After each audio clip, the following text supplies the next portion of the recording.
promise that this result would ensure that the whole country would stand up and look towards Andhra Pradesh.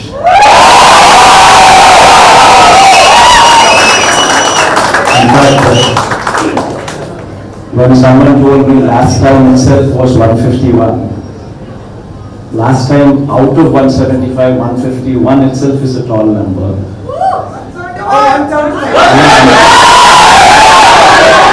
And someone told me 22 out of 25 itself is a tall number.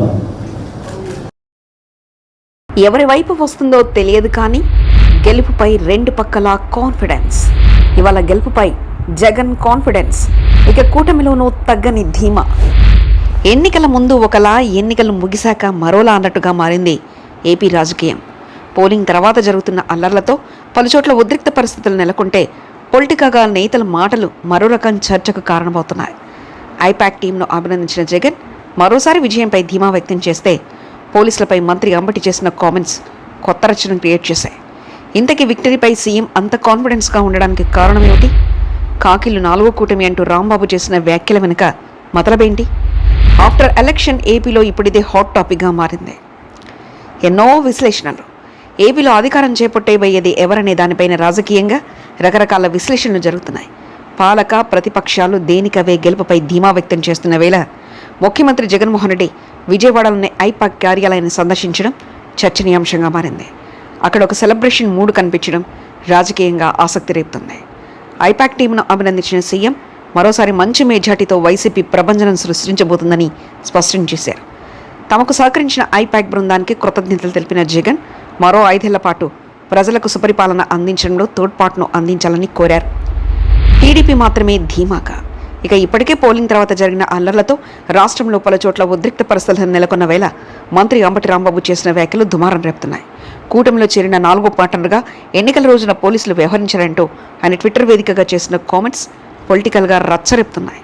ఓవైపు గెలుపు తమదేనంటూ కూటమి నేతలు కూడా full కాన్ఫిడెన్స్తో ఉన్నారు. TDP అధినేత చంద్రబాబు కుటుంబ సమేతంగా గుళ్ళు గోపురాలు చుట్టేస్తున్నారు. ఇలాంటి పరిస్థితుల్లో తాజాగా సీఎం జగన్ చేసిన కామెంట్స్ స్టేట్ పాలిటిక్స్ను షేక్ చేస్తున్నాయి. మరోసారి మనమే అంటూ అధినేత ఇచ్చిన భరోసాతో వైసీపీ శ్రేణులు సంబరాలు చేసుకుంటున్నాయి. మరి ఎవరి అంచనాలు నిజమవుతాయి, ఎవరి ధీమాలో ఎంత దమ్మున్నది తెలియాలంటే జూన్ 4 వరకు ఆగాల్సిందే అంటున్నారు రాజకీయ విశ్లేషకులు. ప్రశాంత్ కిషోర్పై 2019 ఎన్నికల్లో ప్రశాంత్ కిషోర్ వైఎస్ జగన్ పార్టీకి ఎన్నికల వ్యూహకర్తగా పనిచేశారు.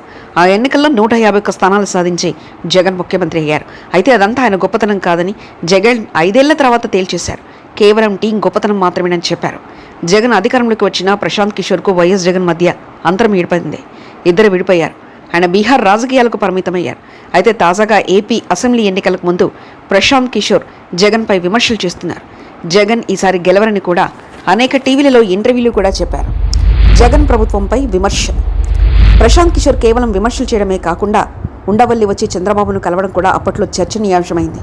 ప్రశాంత్ కిషోర్ను 2019 ఎన్నికల సమయంలో పార్టీ ప్లీనరీలో పరిచయం చేసిన జగన్ ఆ తర్వాత పలుమార్లు పీకేను ఈసారి కూడా తనకు వ్యూహకర్తగా వ్యవహరించాలని కోరారట. అయితే తాను బీహార్ రాజకీయాల్లో ఉన్నందున సున్నితంగా తిరస్కరించారని చెప్తారు. ప్రశాంత్ కిషోర్ కూడా ఎప్పుడు జగన్ ప్రభుత్వంపై విమర్శలు చేయలేదు. కానీ ఎన్నికలకు ముందు ప్రశాంత్ కిషోర్ చేసిన వ్యాఖ్యలపై జగన్ తొలిసారి స్పందించారు. దేశంతో పాటు ప్రశాంత్ కిషోర్ కూడా వచ్చే రిజల్ట్ చూసి షాక్ అవుతారన్నారు. ఫైనల్గా జగన్ చెప్పారా? ఐపాక్ టీంతో సమావేశమైన జగన్ ఈ వ్యాఖ్యలు చేశారు. ప్రశాంత్ కిషోర్ కలలో కూడా ఊహించని ఫలితాలు వస్తాయని జగన్ అన్నారు. గొప్పతనం అంతా ఐపాక్ టీందేనని ప్రశాంత్ కిషోర్ది కాదని జగన్ అన్నారు. జగన్కు ఓటమి తప్పదంటూ ప్రశాంత్ కిషోర్ చేసిన వ్యాఖ్యలకు జగన్ స్ట్రాంగ్ కౌంటర్ ఇచ్చారు. ప్రశాంత్ కిషోర్ మనకు అడ్డం తిరిగినా విజయాన్ని ఎవరూ ఆపలేరన్నారు. 2019 ఎన్నికల్లోనూ ప్రశాంత్ కిషోర్ తనకు 151 స్థానాలు వస్తాయని చెప్పలేకపోయారని, ఆయన గొప్పతనం ఏమీ ఇందులో లేదని, కేవలం టీంది మాత్రమేనని జగన్ అన్నారు. ఎంపీ సీట్లు కూడా గతంలో కంటే ఎక్కువ సాధించబోతున్నామని, అధికారంలోకి వచ్చి సుపరిపాలన అందిస్తామని ఆయన పూర్తి విశ్వాసంతో చెప్పారు. మరిన్ని కథనాల కోసం సబ్స్క్రైబ్ చేసుకోండి మీ అక్షర శిల్పం.